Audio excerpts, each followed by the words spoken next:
Friends, welcome to Thilaga's kitchen. நான் இன்றைக்கி சால்னா செய்கிறது எப்படின்னு காட்ட போகிறேன். வாங்க வீடியோக்குள்ளே போவோம்.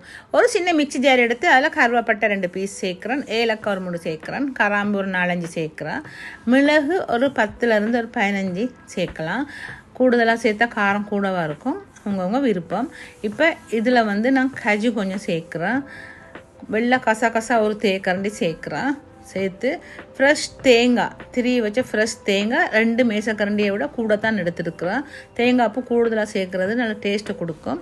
இப்போ இதை நல்லா மிக்சி ஜாரில் நல்லா அரைச்சி எடுத்து அதை ஒரு ஓரமாக அப்படியே வைக்கிறேன். இதுக்கு இஞ்சி பூண்டு பேஸ்ட்டும் கொஞ்சம் சேர்க்கணும் அரைக்கிறதுக்கு.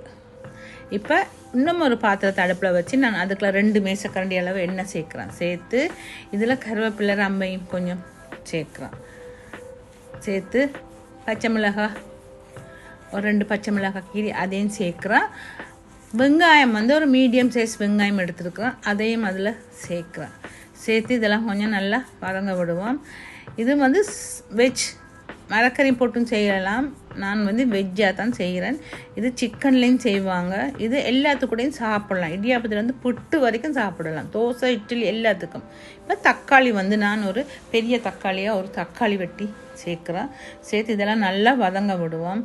இது நல்லா வதங்கி கொண்டு வரும்போது இதுக்கு நாங்கள் கொத்தமல்லி இலையும் புதினாவும் கொஞ்சம் சேர்ப்போம். ஆனால் கொஞ்சம் கூடுதலாக கொத்தமல்லியும் புதினாவும் சேர்க்குறது வாசத்தையும் கொடுக்கும், ருசியையும் கொடுக்கும். இப்போ இதெல்லாம் நல்லா கொஞ்சம் வதங்க விடுவோம். இந்த கொத்தமல்லி இலை, தக்காளி பழம், வெங்காயம் இதெல்லாம் நல்லா வதங்கணும்.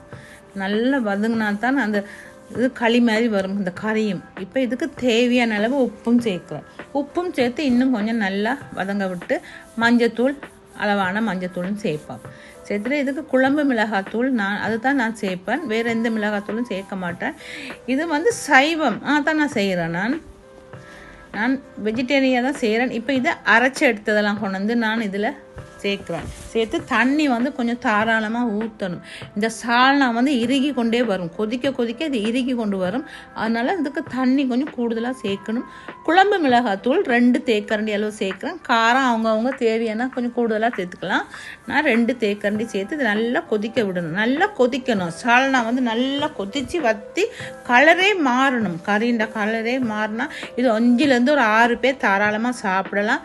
இது எல்லாத்துக்கூடையும் சாப்பிடலாம், தோசை இட்லி புட்டு இடியாப்பம் பரோட்டா பிரெட்டு எல்லாத்துக்கூடையும் சாப்பிடலாம். இதை எப்படி செய்யணும்னு சொல்லி நீங்கள்லாம் பார்த்துருப்பீங்க. இந்த சின்ன வீடியோலாம் நான் உங்களுக்கு போட்டு தரேன். எல்லாத்துக்கும் பிடிச்சிருந்தா எனக்கு லைக் பண்ணி ஷேர் பண்ணி சப்ஸ்கிரைப் பண்ணுங்கள்.